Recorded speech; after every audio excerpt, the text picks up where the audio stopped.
Hello, dear friends. Wishing you peace, strength, and a heart overflowing with love, so you can hold on to your faith and hope, even when life throws tough challenges your way. Especially in times when we're up against major hardships, unexpected misfortunes, even danger that puts our lives at risk.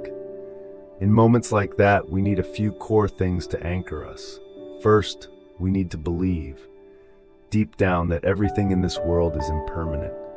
Everything is always changing. That's the nature of life.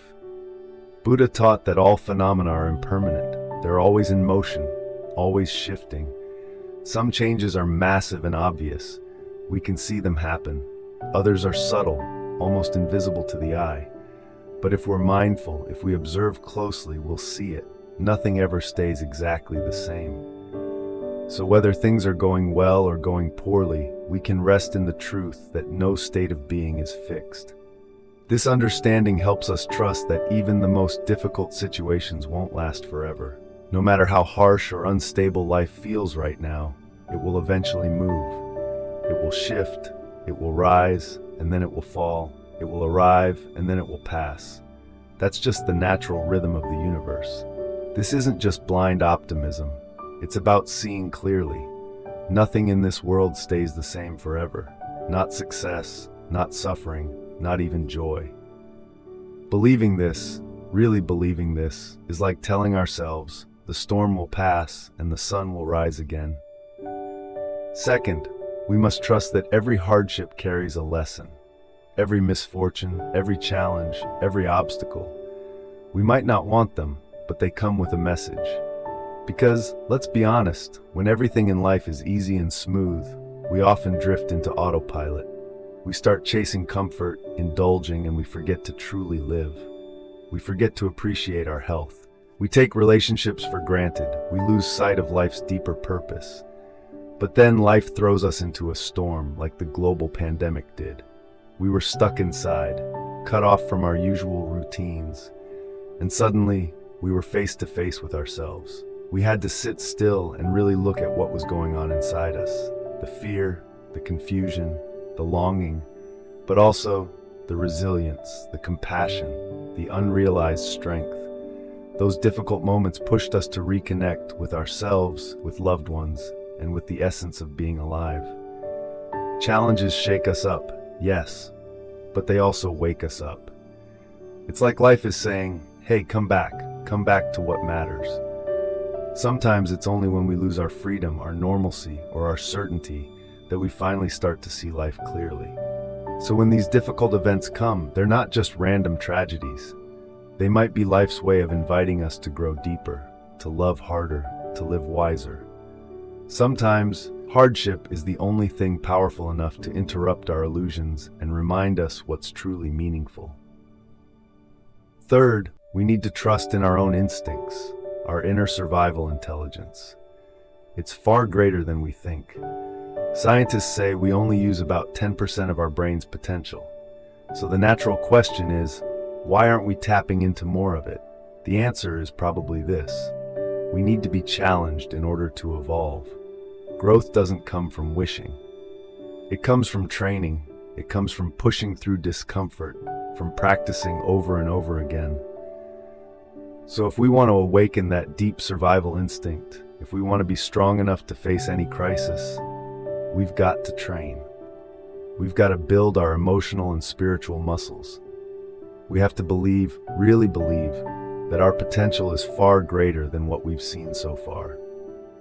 And we must trust that with the right methods, the right practices, and some consistency, we can absolutely become stronger, more aware, more grounded. And then when hardship shows up, because it will, we won't panic, we won't crumble. Instead, we'll meet it with a calm, steady presence. Because we'll know that we're ready. We've done the work. We've built the inner foundation to handle life's storms with grace.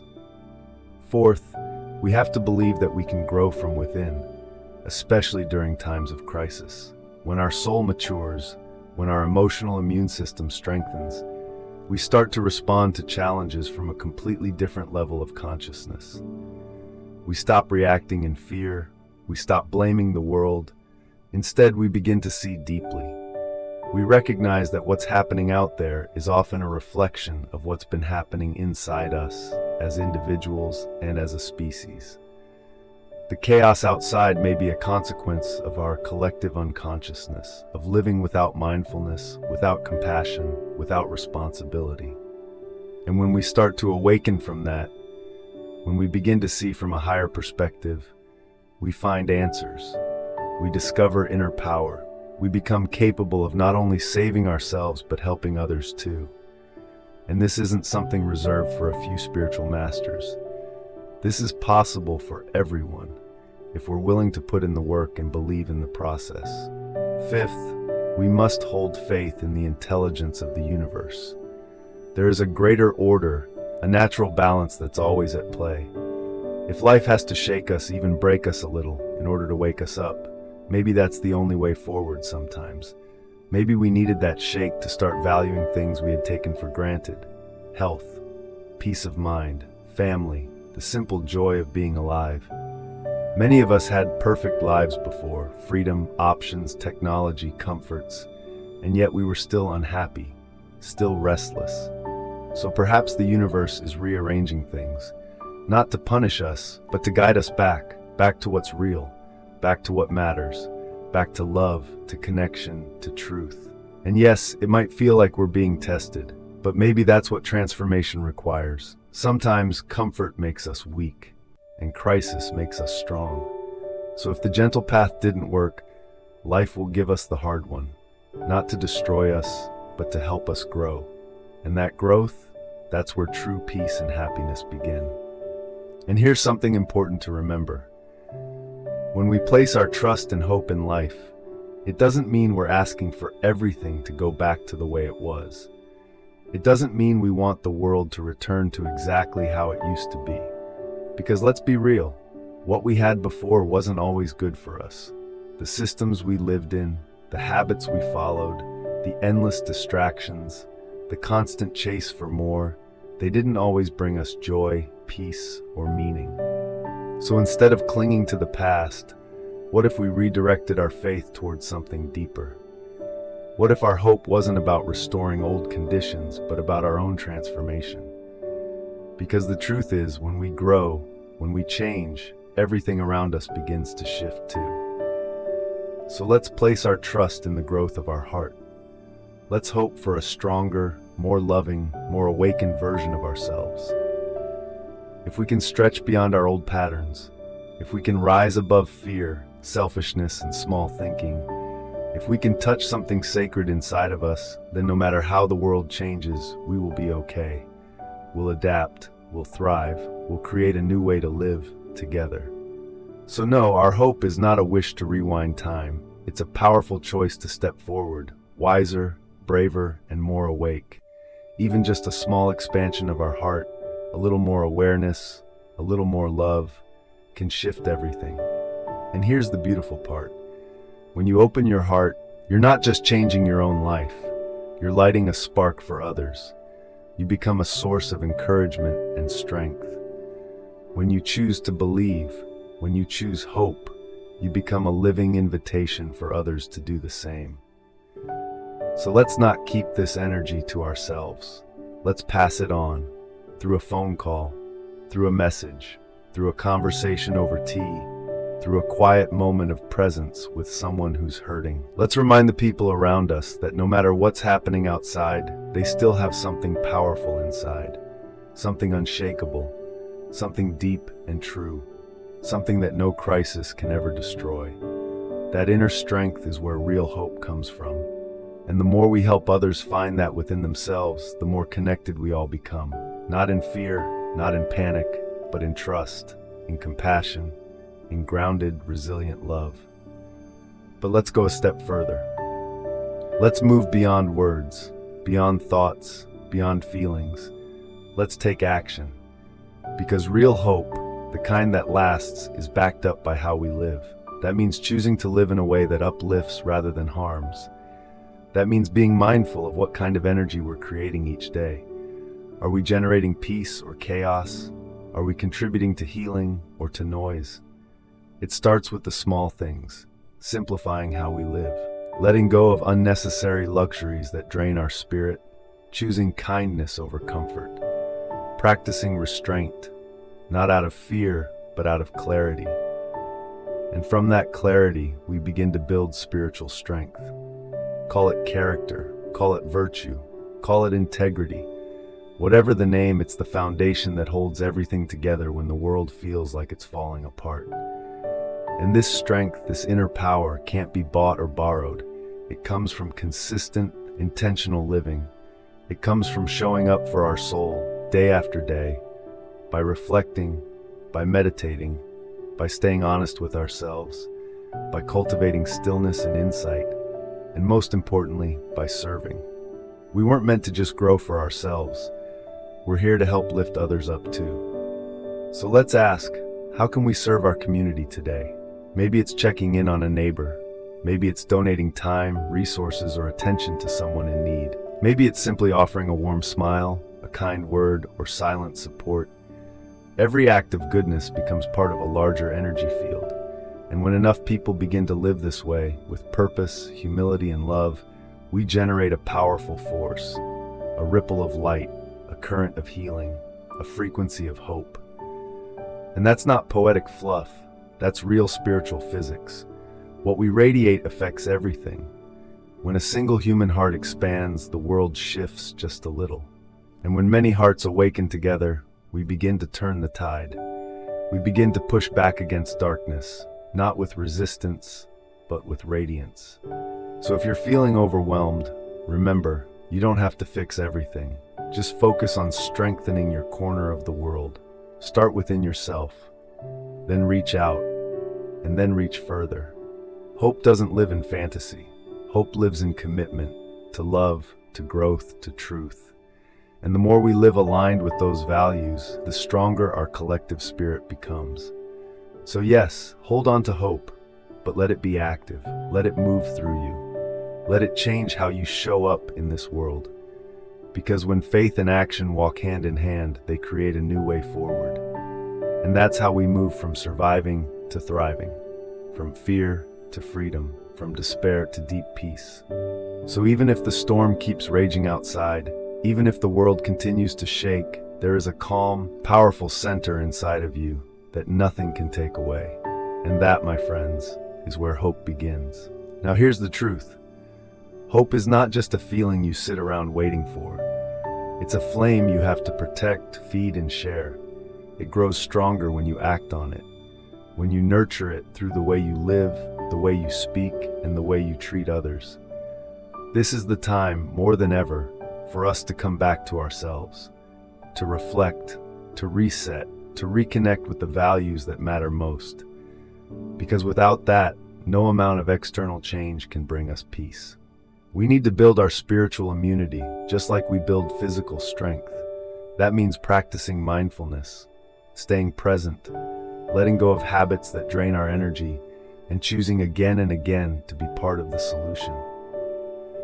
So take time to nourish your spirit, to heal old wounds, to forgive what's heavy in your heart, to let in light and space, because when your heart is spacious, you can carry much more. More patience, more love, more understanding.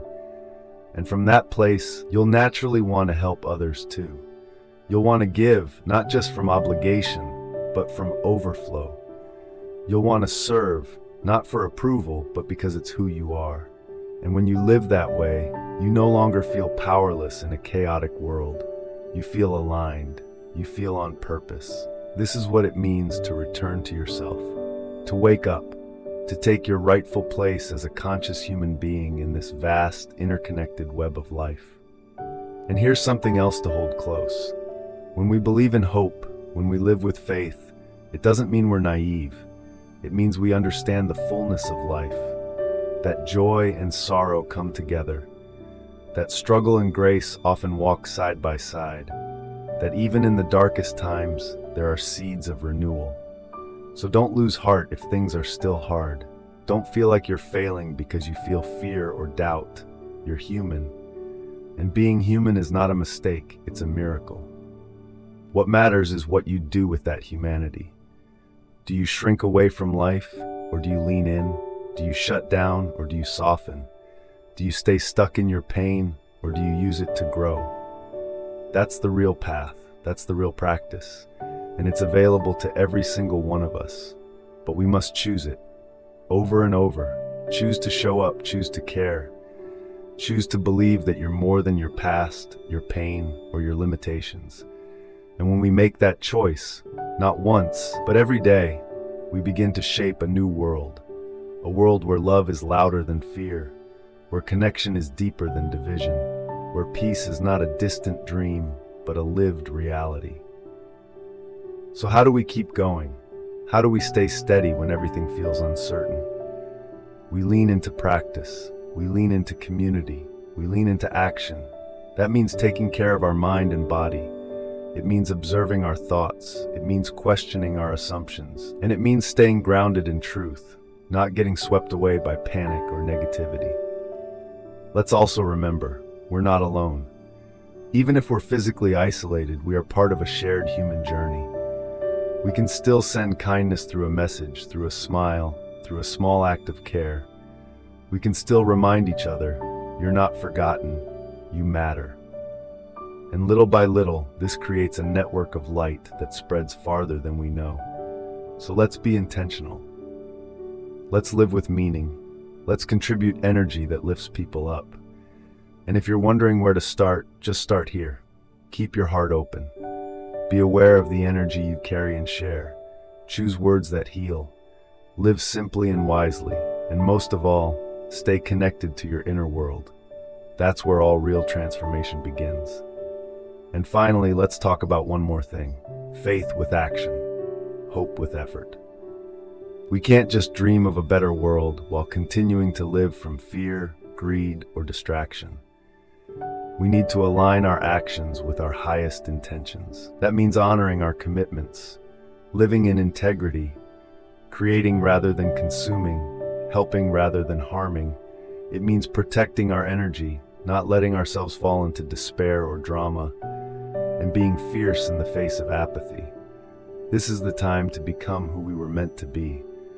Not through force, not through perfection, but through daily devotion, through returning again and again to love, to presence, to truth. Because when we live like that, even our smallest actions become sacred.